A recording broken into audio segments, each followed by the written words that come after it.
नमस्कार। Part one में हमने बाबर के जन्म से लेकर काबुल पर कब्जा करने, बादशाह की उपाधि लेने, बाजोर की लड़ाई, भारत पर पहली बार तोप खाने का प्रयोग करने तक पड़ी थी। अब बाबर का मुख्य कुछ रूप पार्ट टू में हम स्टार्ट कर रहे हैं, जहां पर हम पानीपत की लड़ाई और खानवा की लड़ाई डिस्कस करेंगे। थर्ड पार्ट में हम उसके मृत्यु तक के बारे में पढ़ेंगे। तो ये पार्ट टू है बाबर से रिलेटेड। उससे पहले हम वीडियो में बाकी डाल चुके हैं, तो आप पार्ट वन देख सकते हैं। बाबर को निमंत्रण भेजा गया राणा सांगा के द्वारा, और उसके बाद दौलत खान के द्वारा, आलम खान के द्वारा कि आप आइए और भारत पर अटैक कीजिए। तो देखिए, जो सबसे मुख्य लड़ाई मानी जाती है भारत पर अटैक करने की, तो बाजोर की लड़ाई थी। लेकिन उसके बाद जो मेन लड़ाई है, जो काफ़ी बार एग्ज़ाम में पूछी जाती है, जो 20 अप्रैल 1526 में हरियाणा के अंदर पानीपत में लड़ी गई। उस लड़ाई में बाबर ने दिल्ली के शासक इब्राहिम लोदी को हराया।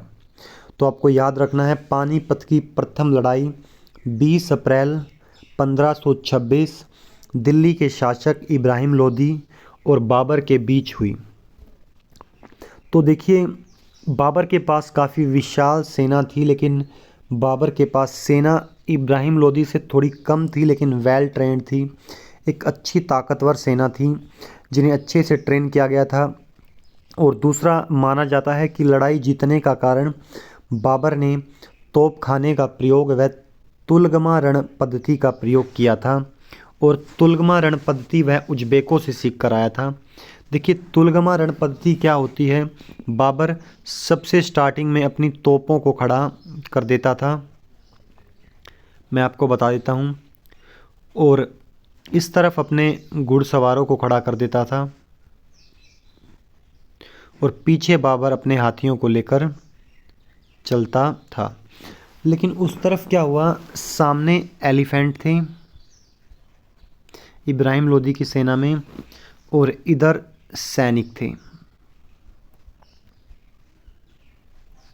तो बाबर तुगलमा रण पद्धति में करता क्या था, अपने घुड़सवारों से कहता था कि जब लड़ाई हो तो तुम्हें क्या करना है, इधर से सैनिकों को घेर लेना है और इधर वालों को इधर से घेर लेना है, ताकि सैनिक बचकर भाग ना जाएं। और इधर से हाथियों पर तोप के गोले फिकवा देता था। हाथी घबराते, आग के गोलों से डरते और पीछे भागने लगते, और फिर पीछे से घुड़सवार सैनिकों को भाला मारते, इधर से हाथी सैनिकों को दबाते, और विशाल से विशाल सेना इस रण पद्धति के द्वारा नष्ट कर दी जाती। तो ये बाबर की तुलगमा रण पद्धति थी। और इसके पीछे मेन रीज़न था कि उसके पास तोप खाने थे, आर्टिलरी थी, क्योंकि हाथियों से पंगा लेना इतना इजी काम नहीं होता।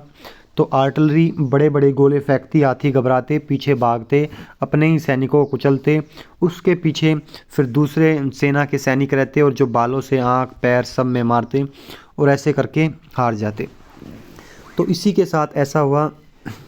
लेकिन आपको एक पॉइंट याद रखना है, इब्राहिम लोदी जब लड़ाई कर रहा था तो उसके साथ उसका भाई महमूद लोदी भी लड़ने आया था। लेकिन इब्राहिम लोदी लड़ाई में मारा गया और महमूद लोदी भाग गया।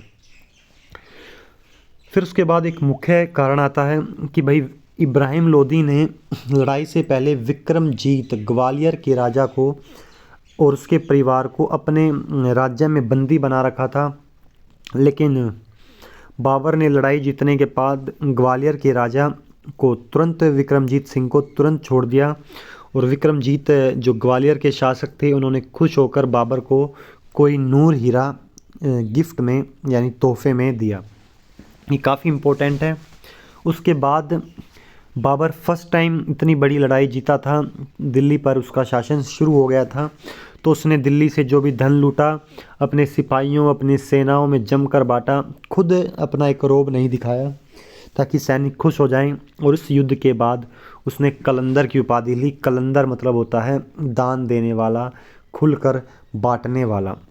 तो इस लड़ाई के इम्पोर्टेंट फैक्ट है, पानीपत की लड़ाई के बाबर और इब्राहिम लोदी के बीच हुई। 20 अप्रैल 1526 को हुई। तुलगमा और तोप खाने, आर्टिलरी का प्रयोग किया गया।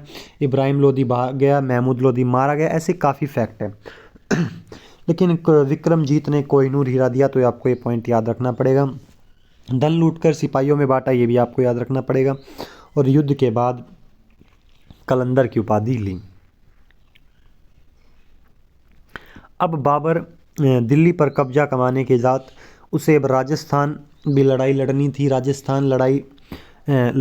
राजस्थान में एक शासक था, वो था वो था राणा सांगा, जिसे खानवा की लड़ाई से नाम से जाना जाता है। देखिए राणा सांगा, पहले हम बात करते हैं कि बाबर राणा सांगा से क्यों लड़ना चाहता था। देखिए राणा सांगा ने बाबर को निमंत्रण भेजा था, मैंने आपको बताया था, आलम खान, राणा सांगा ने, इन्होंने बाबर को निमंत्रण भेजा कि आप आइए, इब्राहिम लोदी पर अटैक कीजिए, और जब आप आएंगे तो उस लड़ाई में हम आपका साथ देंगे। लेकिन बाबर ने देखा कि जब मैंने लड़ाई लड़ी तो राणा सांगा लड़ाई में साथ देने नहीं आया, तो एक यही मुख्य कारण था कि वह राणा सांगा के साथ लड़ना चाहता था। लेकिन जब आप राणा सांगा के बारे में पढ़ेंगे कि भाई राणा सांगा एक बहादुर योद्धा था और 49 लड़ाइयाँ लड़ चुका था। 49 लड़ाइयाँ काफ़ी होती है। अपनी एक आँख, अपना एक पैर खो चुका था। शरीर पर 89 निशान थे, बालों के, धनुषों के, तीरों के निशान थे। और बाबर के सिपाही एक बार उसकी ताकत या एक बार उसका धुरंधर पना देख चुके थे, तो वो भी उससे डरते थे और बाबर के सिपाही डर गए और वो लौटकर वापस काबुल जाना चाहते थे। अब वो लड़ना नहीं चाहते थे। लेकिन बाबर का सपना कुछ और था, तो उन्होंने तुरंत एक सभा बनाई और सभा में एक जोशीला भाषण दिया, और भाषण देते वक्त इस्लाम धर्म को खतरे में बताया कि अभी भारत में हमारा इस्लाम धर्म खतरे में है। राणा सांगा एक काफिर है, काफिर का मतलब गैर मुस्लिम है। अगर तुम राणा सांगा से डर कर जाओगे तो तुम कायर कहलाओगे, तुम्हें नरक मिलेगा। लेकिन अगर तुम राणा सांगा के साथ लड़कर मारे भी गए तो तुम कायर नहीं कहलाओगे, तुम्हें जहन्नुम मिलेगी, जहन्नुम जो भी कहा जाता है। तो ऐसा खतरे में बताया गया। तो कहा जाता है कि इस लड़ाई को लड़ने के लिए जिहाद का सहारा लिया गया। जिहाद का सहारा मतलब इस्लाम धर्म को खतरे में बताकर मुस्लिम लोगों को तैयार करना। इस लड़ाई को लड़ने से पहले, खानवा की लड़ाई लड़ने से पहले काबुल से भर भर कर वाइन मंगवाई गई, और वाइन मंगवाने के बाद जश्न आज़ादी बनाया गया। जमकर वाइन बांटी गई और अपने साथियों, सेनाओं को कहा कि आज तुम जितनी चाहो जमकर वाइन पी सकते हो, लेकिन उसके बाद वाइन पर प्रतिबंध लगा दिया जाएगा, बैन लगा दिया जाएगा। और इस लड़ाई से पहले वाइन पर बैन लगा दिया गया। और उसके बाद बाबर अफीम का सेवन करने लगा। तो इम्पोर्टेंट पॉइंट है। और क्या क्या किया उसके बारे में हम आपको भी बताते हैं, 1 मिनट वेट। इसके बाद बाबर ने एक मुस्लिम से लिए जाने वाला टैक्स तमगा कर भी हटा दिया, जो मुस्लिम व्यापारियों से लिया जाता है, और युद्ध के लिए सेना को तैयार किया और राणा सांगा के साथ युद्ध करने के लिए चले गए। लेकिन इम्पोर्टेंट फैक्ट आपको याद रखना है कि राणा सांगा के साथ राजपूत सेना और महमूद लोदी भी आया था। महमूद लोदी वही है जो पानीपत की प्रथम लड़ाई में अपने भाई के साथ आया था, लेकिन भाई की मृत्यु के पश्चात वो भाग गया था और अब बदला लेने के लिए बाबर से राणा सांगा का साथ दे रहा था।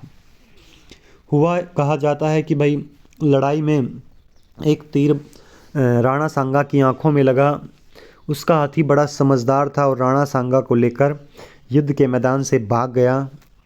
उसके बाद बाबर ने सभी राजपूत सैनिकों को इकट्ठा किया और लिखा गया है कि उनके सिर कलम करवा दिए और एक टीला सा बनवाया, और उसके बाद गाजी की उपाधि ली। गाजी एक योद्धा की उपाधि है, जिससे कहा जाता है कि गैर मुस्लिमों की हत्या करना, वारियर योद्धा। तो ये हमारा पार्ट 2 है। बाबर की उपाधि आपको याद रखना है। काबुल में बादशाह की उपाधि ली, आपको याद रखना है। काबुल में 1507 में बादशाह की उपाधि ली।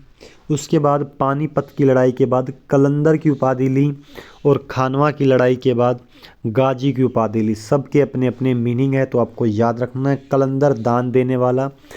पानीपत की लड़ाई के बाद उसने ज़्यादा धन लोगों में बांटा अपनी सेना में, तो इसलिए कलंदर कहलाया। यहाँ मुस्लिमों के गैर मुस्लिम राजपूतों की हत्या की, इसलिए गाजी की उपाधि ले पाया। उसके बाद आने वाली दो मुख्य लड़ाई, चंदेरी की लड़ाई और घाघरा की लड़ाई और बाबर की मृत्यु 1530 में हुई, वो हम पार्ट 3 में पढ़ेंगे। लेकिन अगर आपको अच्छा लगा तो प्लीज़ चैनल को सब्सक्राइब जरूर करें। Thank you.